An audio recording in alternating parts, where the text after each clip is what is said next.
So welcome to the quarterly meeting for Lakeland Library Cooperative.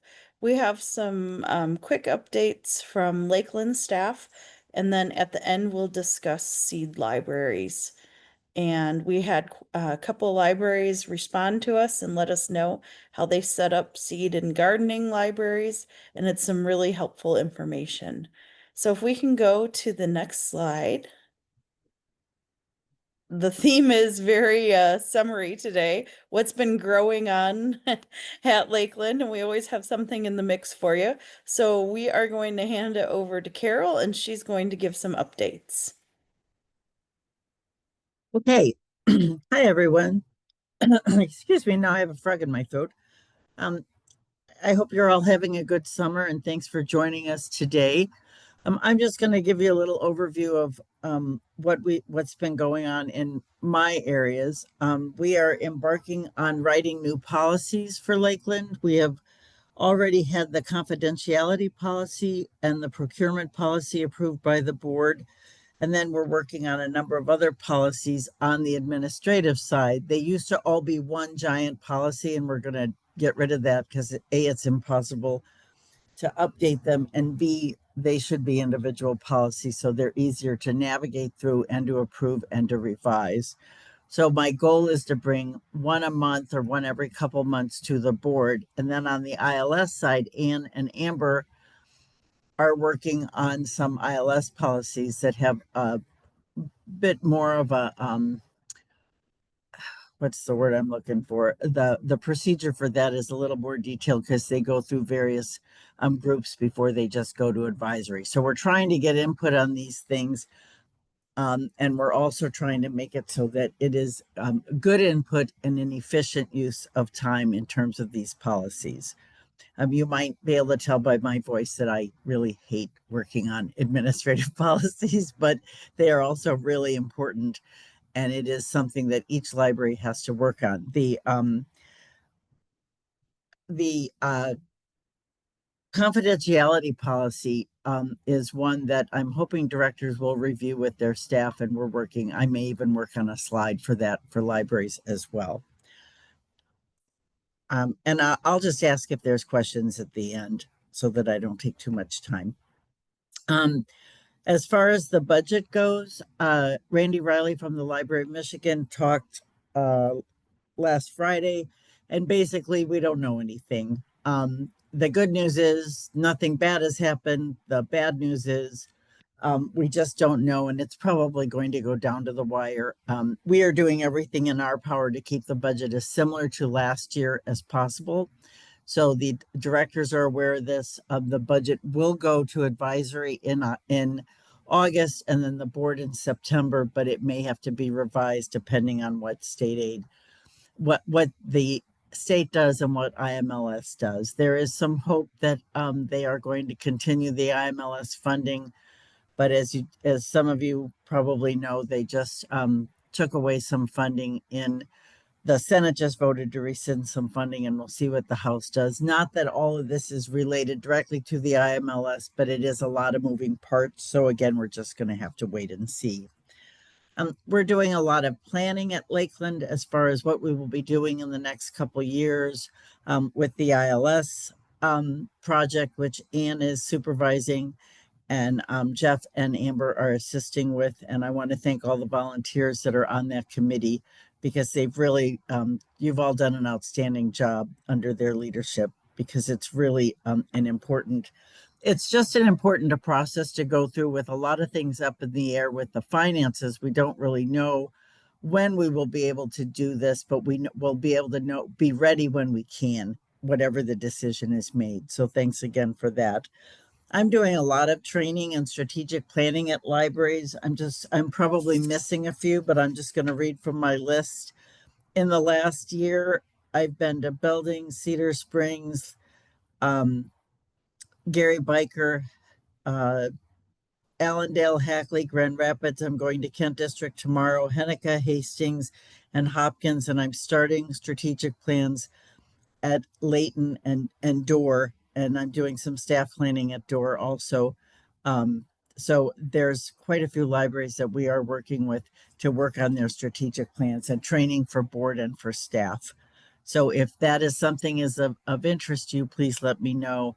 And if you are not a director and it's of interest to you, you can let me know and we can, or talk to your director and they can talk to me as well. That's what I meant to say.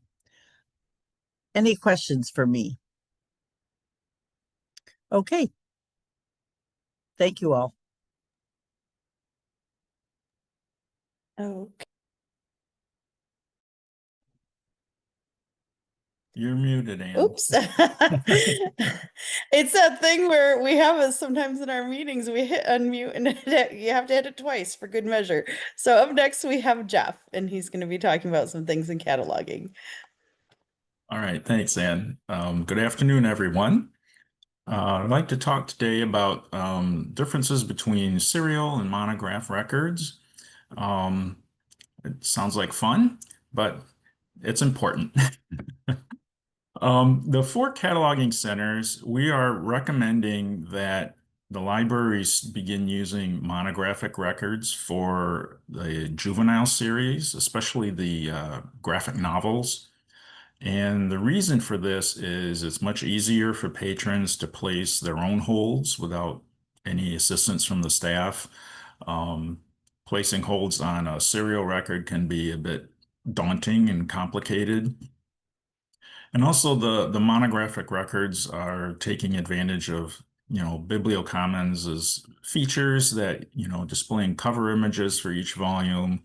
It's much easier to navigate, I believe, on Bibliocommons than using the monographic records than the serials. So if we can go to the next slide. This is a search example for a serial record. And you'll see it's just got the title, and down below it says graphic novel 2022 with a dash. And that shows that it's a serial record. I don't think our patrons are going to know that that's a serial record and that there are multiple different volumes on this. As you can see, the picture shows just volume one, so that might be confusing to our patrons. If we could go to the next slide. So here we have two monographic records. First one shows just volume one, and the other one shows volume three. Um, there is a volume two out there, but it does display in it doesn't always display in numerical order. You can sort it that way, but it sorts by relevance as the default. But you can see that if the patrons are looking for the covers that they know, or they at least recognize the ones that they have read before and not the ones that they haven't. So it's much easier for them to find what they're looking for. If we could go to the next slide. When you're placing a hold on a serial record, when you click the hold button, this is what the patron will see. You see there are all these different volumes, and the patron can select one out of all of these. And there are actually a lot more attached to this record that are not displaying here.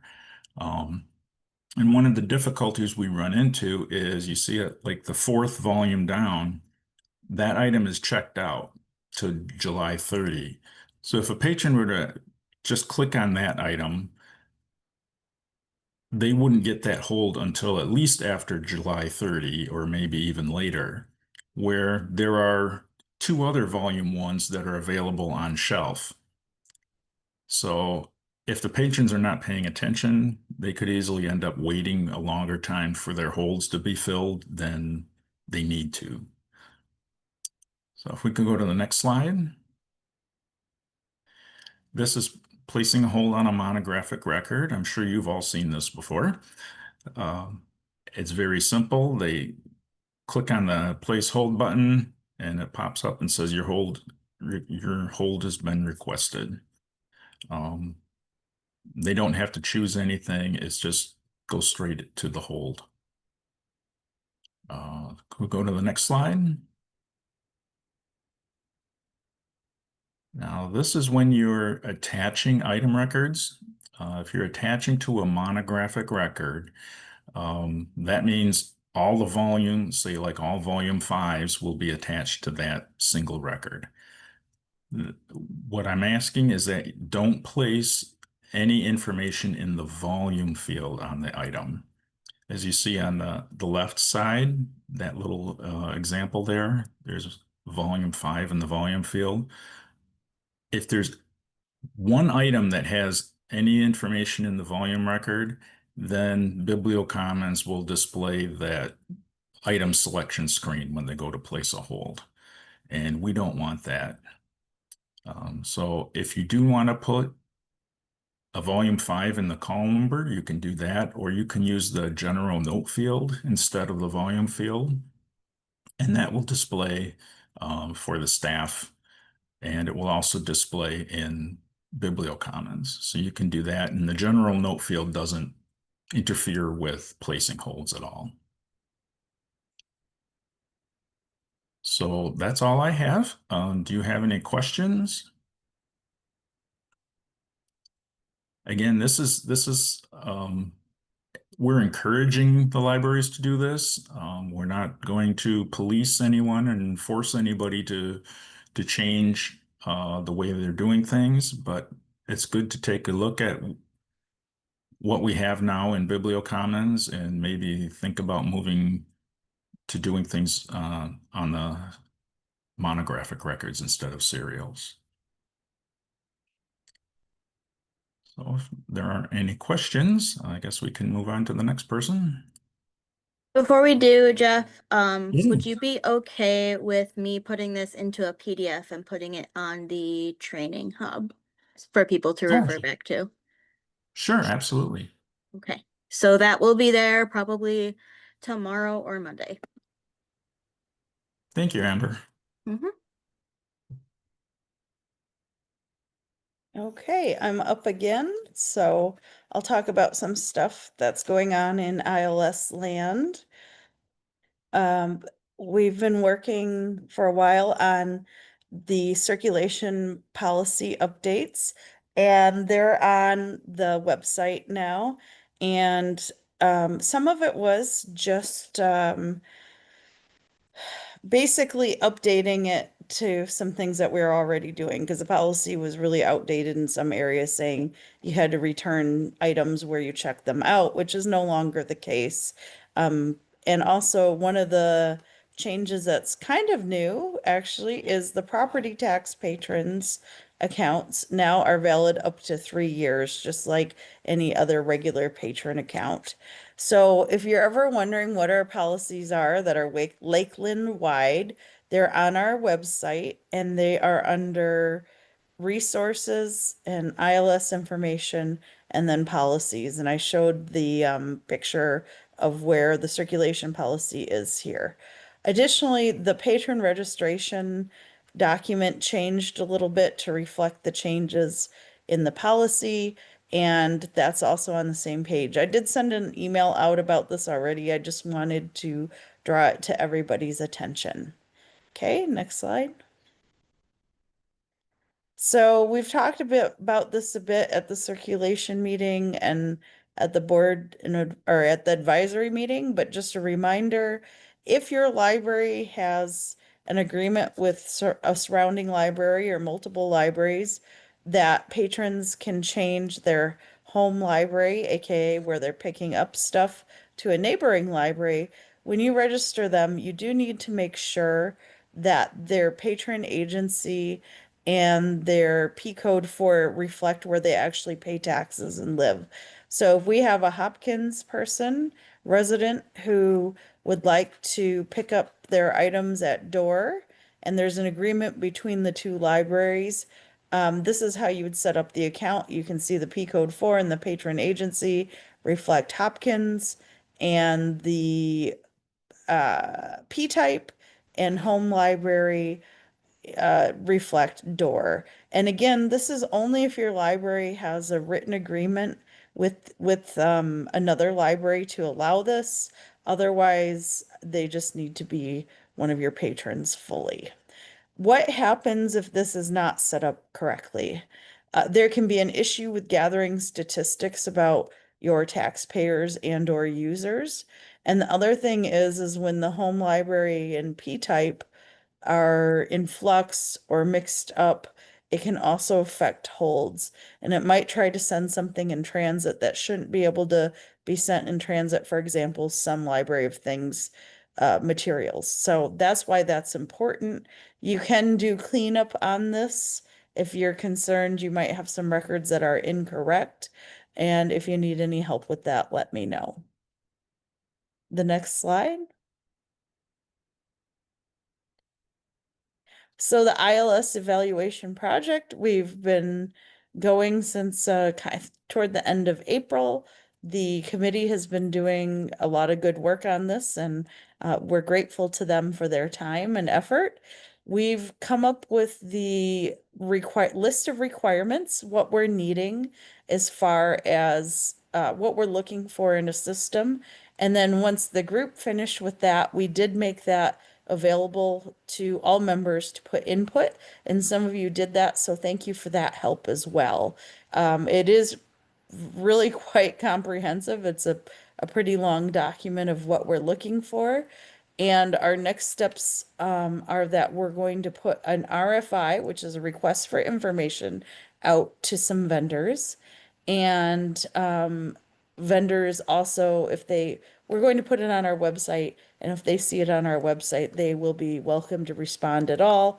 And then from there, we will review what they give us, and down the road, then we will be having some presentations from the vendors to see what their systems can do. So it's going along well. And again, we appreciate all your input. And anytime I send anything out to all members, you are more than welcome to add your comments to the documents. But thank you again to the committee for all their work on that. Okay, I think that might be the last one for me. Yep, okay. Are there any questions or comments for me? And if not, then I'll hand it over to Amber. Okay.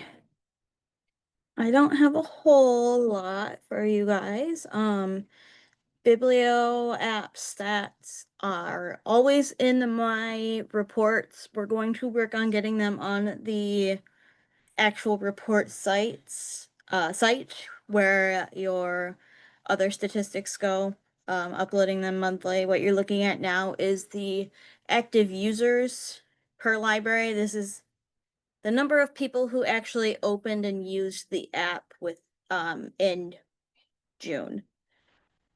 So there is no library that had 0 users, which is fantastic.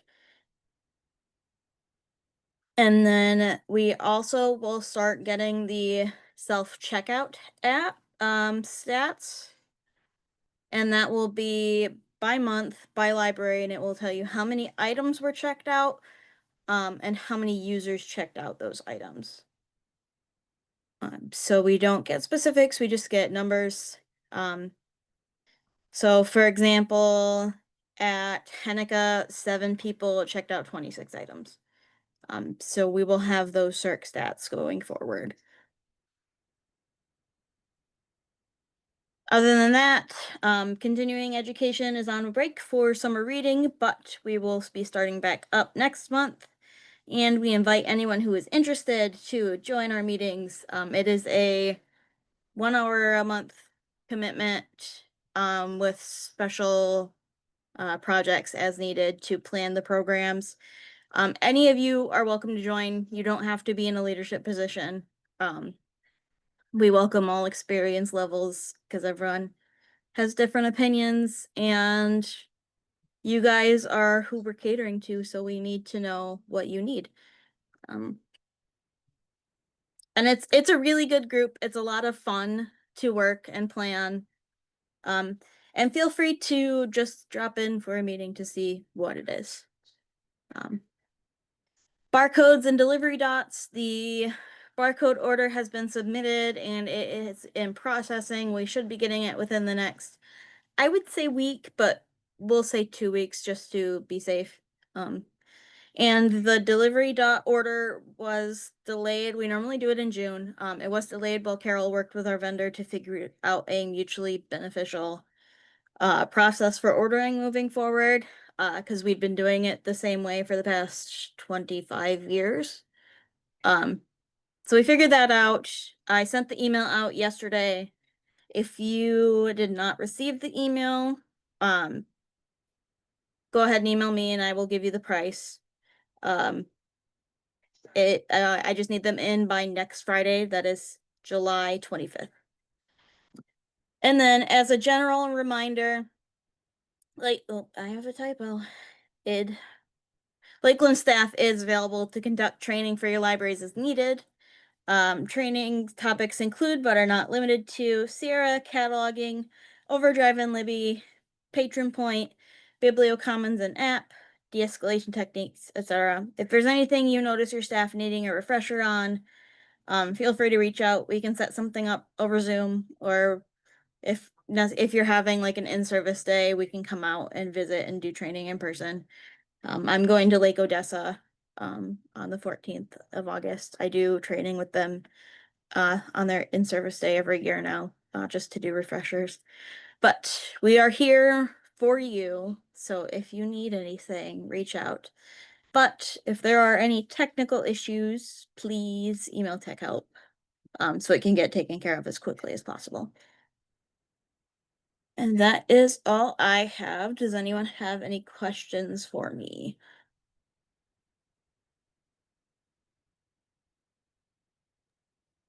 Hearing none. Okay, thank you, Amber. Our next quarterly meeting will be October in 2025, so keep an eye out for information about that. And I did drop the link to responses that members gave about their seed libraries and growing programs and gardening information at their libraries. And we'll send that out with the minutes too for those who didn't attend in real time. And so we'll have a discussion about that coming up next. We'll stop the recording. But before we do that, are there any questions for any of the Lakeland staff? Anything that we talked about or anything that you have a question about in general?